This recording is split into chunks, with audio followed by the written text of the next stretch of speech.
Assalamualaikum warahmatullahi wabarakatuh. First of all, let me introduce myself. My name is Dina Imania, and you can call me Dina. I'm from English Education Department, Universitas Negeri Semarang. In this video, I will talk about the state must recovering the public health first, then the country's economy collapse. Currently, COVID-19 is very unsettling in this world. There is an economic collapse due to the COVID-19, and it is public health will support to recover the country's economic collapse. COVID-19 itself is a virus that attack or affect the respiratory system, starting from the nasal cavity, mouth to the lung, to the final bubbles of the lung. When someone is exposed this virus, they will get cough, sneeze, and fever. When they cough and sneeze, they will give off a splash liquid, and that is a droplets. This virus is very easy to transmit it to other people through these droplets, especially those with a low levels of immunities. So my premise here is the public health as a basis of country's economic collapse. The economy system is very important for countries because it can prosperity and welfare society, and then economic stability, and it can affect to economic growth that distribute to income evenly. But to achieve all of this, the government must recovering the public health first.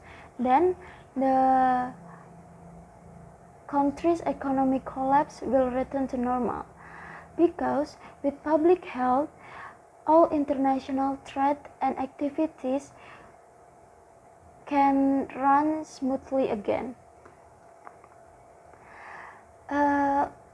The solution of this pandemic situation is not only the responsibility of the government, but also the responsibility of the society itself. The action that government must take are campaigning for the health protocol continuously, conducting contact tracing of positive cases of patients being treated, and supporting the medical activity like supporting the vaccine research or provide adequate medical equipment.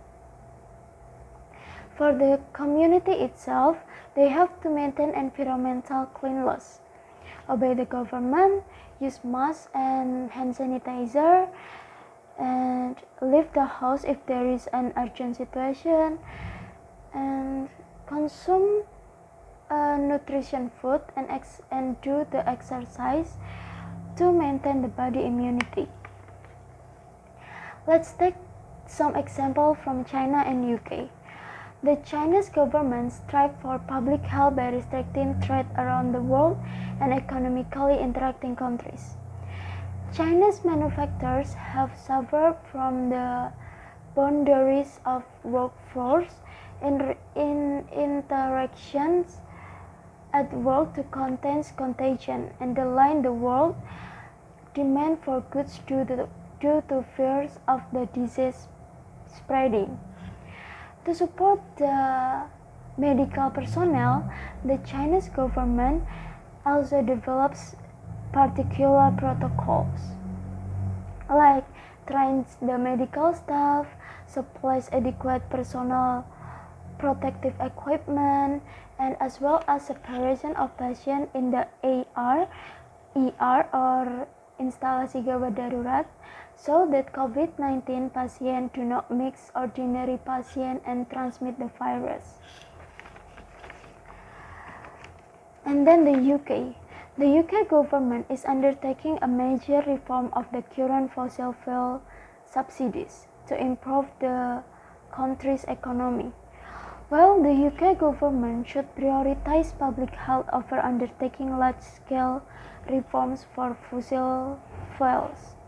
So, the World Federation of Public Health Association and the UK Health Alliance on Climate Change signed a letter containing medical personnel urging the government to prioritize short and long-term public health due to the COVID-19. So the point of my argument is public health is an important factor in recovering the state of the country's economy.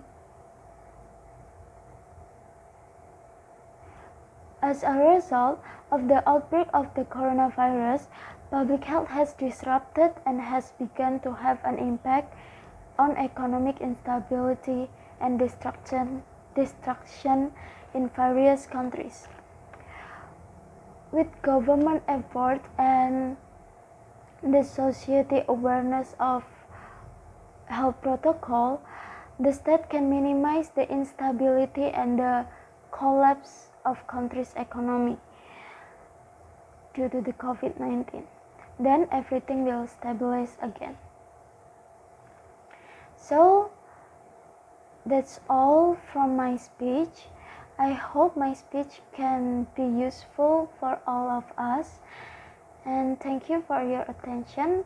Wassalamualaikum warahmatullahi wabarakatuh.